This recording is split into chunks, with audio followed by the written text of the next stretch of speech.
తిరుమలలో ఉన్న స్వామివారి విగ్రహం నిజంగా రాయేనా లేక నిజంగా ప్రాణమున్న దేవుడా? స్వామివారి విగ్రహానికి తలనీలాలు ఉండడం ఏమిటి?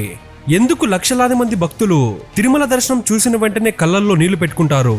శాస్త్రవేత్తలు కూడా పూర్తిగా అర్థం చేసుకోలేని తిరుమల రహస్యాలు నిజంగా ఏమిటి? తిరుమల స్వామివారి విగ్రహం వెనుక భాగం ఎప్పుడు తడిగా ఎందుకుంటుంది? గర్భగుడిలో చల్లగా ఉన్న స్వామివారి విగ్రహం మాత్రం ఎందుకు వెచ్చగా ఉంటుంది? ఇలాంటి మరెన్నో విషయాలను ఈ వీడియోలో తెలుసుకుందాము. వీడియోని పూర్తిగా చూడండి. వీడియోలోకి వెళ్లే ముందు ఫస్ట్ మన వీడియోని లైక్ అయితే చేయండి.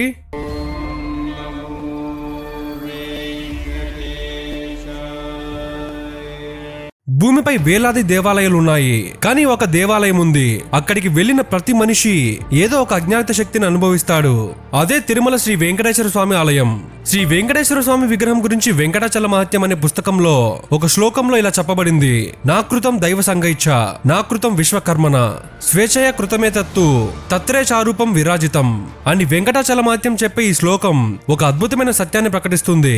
తిరుమల గర్భగుడిలో నిలబడి ఉన్న ఆ దివ్య రూపం మనుషులు చెక్కిన శిల్పం కాదు, దేవతలు నిర్మించిన ప్రతిమ కూడా కాదు, విశ్వకర్మ చేసిన కళాకృతి కూడా కాదు.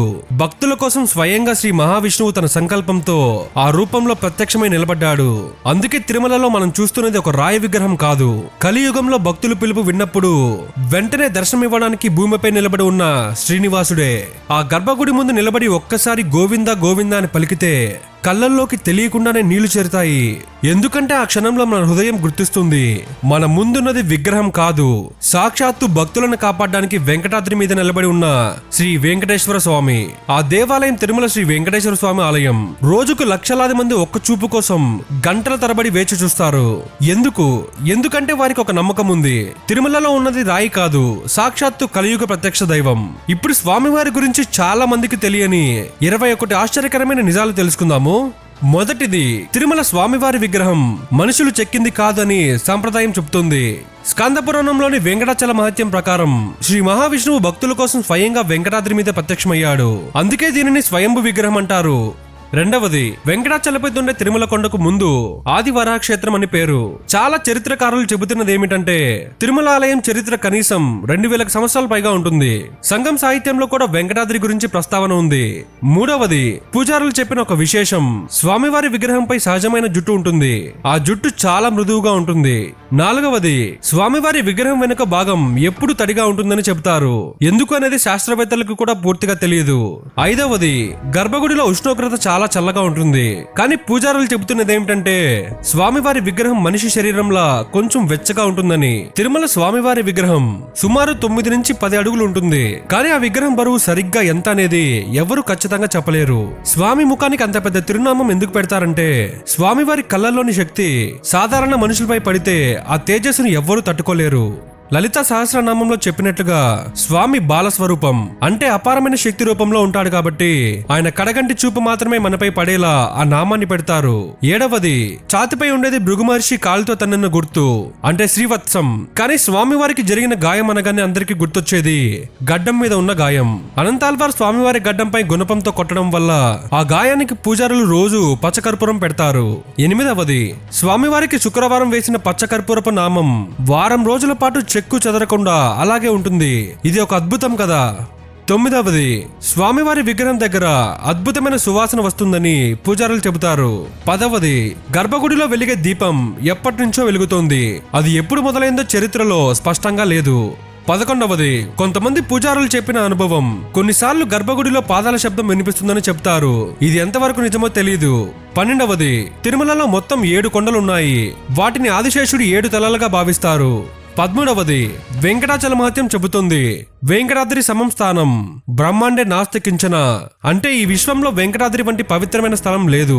వెంకటేశ్వరం లాంటి దైవం ఇంతకు ముందు లేదు, ఇప్పుడు లేదు, భవిష్యత్తులో ఈ ప్రపంచం మొత్తం మీద ఎప్పటికీ ఉండబోడు అని. 14వది, పురాణాలు చెబుతున్నాయి కలియుగంలో భక్తులను రక్షించడానికి శ్రీ మహావిష్ణువు వెంకటాద్రిలో నివసిస్తాడు. అందుకే స్వామిని కలియుగ ప్రత్యక్ష దైవం అంటారు. తిరుమలలో ఒక విచిత్రమైన అనుభూతి ఉంది. స్వామిని చూసినప్పుడు చాలా మంది భక్తులు అకస్మాత్తుగా ఏడవడం మొదలు పెడతారు. ఎందుకంటే ఆ క్షణంలో మనిషి దేవుని ఉనికిని అనుభవిస్తాడు. 15వది, తిరుమలలో స్వామి నిజ రూపంతో ప్రత్యక్షంగా ఉన్నాడు అన్నదానికి సాక్ష్యమే ఈ కథ. తిరుమల కొండ మీద ఉండే శ్రీ ఆదివరాహ స్వామి కథ చాలా అద్భుతమైనది.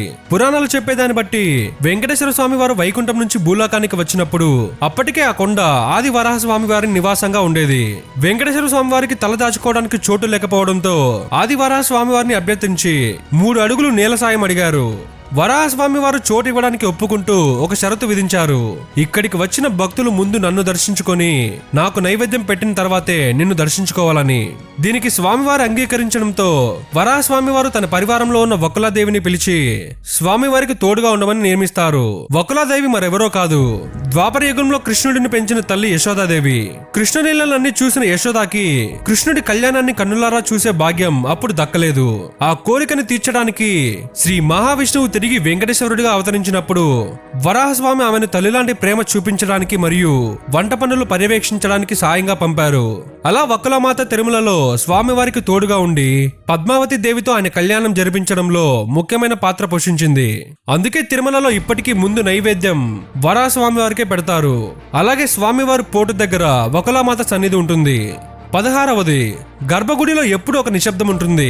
కానీ స్వామివారి వీపు భాగం దగ్గర చెవి పెట్టి వింటే సముద్రపు అలల శబ్దం లేదా ఒక స్పష్టమైన ఓంకారం నాదం వినిపిస్తుందని అంటారు. సముద్రానికి 100 కిలోమీటర్ల దూరంలో కొండపైన ఉన్న గర్భగుడిలో ఈ శబ్దం ఎలా వస్తుందనేది ఇప్పటికీ ఎవరికి అంతుచిక్కని ఒక దైవిక రహస్యం. 17వది, మనం గర్భగుడిలోకి వెళ్ళగానే స్వామివారి విగ్రహం సరిగ్గా గర్భగుడి మధ్యలో ఉన్నట్లు కనిపిస్తుంది. కానీ నమ్మలేని నిజం ఏమిటంటే స్వామివారు గర్భగుడి మధ్యలో ఉండరు. విగ్రహం గర్భగుడి కుడివైపు మూలలో ఉంటుంది. బయట నుంచి చూసే భక్తుల దృష్టికి మాత్రమే స్వామి మధ్యలో ఉన్నట్లు కనిపిస్తారు. 18వది, స్వామివారి విగ్రహం శాలగ్రామ శిలతో తయారైందని చెబుతారు. సాధారణంగా పచ్చకర్పూరాన్ని ఏదైనా రాతి మీద రాస్తే కొన్నాళ్లకు ఆ రాయి పగుళ్లు వచ్చి ముక్కలవుతుంది. కానీ వందల సంవత్సరాలుగా స్వామివారి విగ్రహానికి ప్రతిరోజు పచ్చకర్పూరం రాస్తున్నప్పటికీ విగ్రహం మీద చిన్న గీత కూడా పడలేదు. ఇది శాస్త్రవేత్తలను సైతం ఆశ్చర్యపరిచే విషయం. 19వది, సాధారణంగా గుళ్ళల్లో స్వామివారికి అలంకరించిన పూలను భక్తులకు ఇస్తారు. కానీ తిరుమలలో స్వామివారికి అలంకరించిన పూలు గుడి బయటకి రావు. వాటిని విగ్రహం వెనుకున్న పూలబావి అనే జలపాతంలో వేస్తారు. ఆ పూలు మరెక్కడా తేలవు, నేరుగా ఎక్కడో కిందున్న ఏర్పేడు అనే ప్రదేశంలో తేలుతాయని భక్తుల నమ్మకం. మరికొందరు చెప్తున్నది ఏమిటంటే ఈ పూలు ఆకాశ గంగలో లేదా తిరుమల జలపాతాలలో కలుస్తాయని చెప్తారు. 20వది, సాధారణంగా స్వామివారి కళ్ళను పెద్ద నామంతో కప్పి ఉంచుతారు. ఎందుకంటే స్వామివారి కళ్ళలో ఉండే తేజస్సును సాధారణ మనుషులు తట్టుకోలేరని అంటారు. కేవలం గురువారం ఉదయం జరిగే నేత్రదర్శనం సమయంలో మాత్రమే స్వామివారి నామాన్ని కొద్దిగా తగ్గించి ఆయన కళ్ళను భక్తులు చూసేలా చేస్తారు. ఆ సమయంలో స్వామివారి కళ్ళల్లోకి చూస్తే ఏ కష్టమైనా ఇట్టే కరిగిపోతుందని చెబుతారు. 21వది, శ్రీ మహావిష్ణువు పద్మావతి దేవిని పెళ్లి చేసుకోవడానికి కుబేరుడి దగ్గర భారీగా అప్పు చేశాడని, ఆ అప్పు తీర్చడానికే భక్తుల హుండీలో కానుకలు వేస్తారని పురాణ గాథ. ఆశ్చర్యం ఏమిటంటే కలియుగం అంతమయ్యే వరకు భక్తులు వేసే కానుకలు కేవలం ఆ అప్పు తాలూకా వడ్డీ కట్టడానికే సరిపోతాయంట. అందుకే మన స్వామివారిని ముద్దుగా వడ్డీ కాసులు వాడు అని పిలుచుకుంటారు. తిరుమలలో ఉన్నది రాయి విగ్రహం అని కొందరు అనవచ్చు, కానీ కోటాది మంది భక్తులకు అది ఒక విశేషం. అక్కడ నిలబడి ఉన్నది రాయి కాదు, భక్తుల కోసం భూమిపైకి దిగి వచ్చిన శ్రీ వెంకటేశ్వర స్వామి. అందుకే రోజు లక్షల మంది ఒక్క చూపు కోసం తిరుమల కొండ ఎక్కుతారు. ఎందుకంటే వారికి తెలుసు వెంకటాద్రి మీద నిలబడి ఉన్నది విగ్రహం కాదు, సాక్షాత్తు శ్రీనివాసుడు. ఈ వీడియోలో ఏమైనా తప్పులుంటే క్షమించండి. ఈ వీడియో నచ్చితే వీడియోని లైక్ చేసి ప్రతి ఒక్కరికి షేర్ చేయండి. గోవిందా గోవిందా. ఇలాంటి మరెన్నో విషయాలు తిరుమల గురించి తెలుసుకోవాలనుకుంటే మన ఛానల్ ని వెంటనే సబ్స్క్రైబ్ అయితే చేసుకోండి.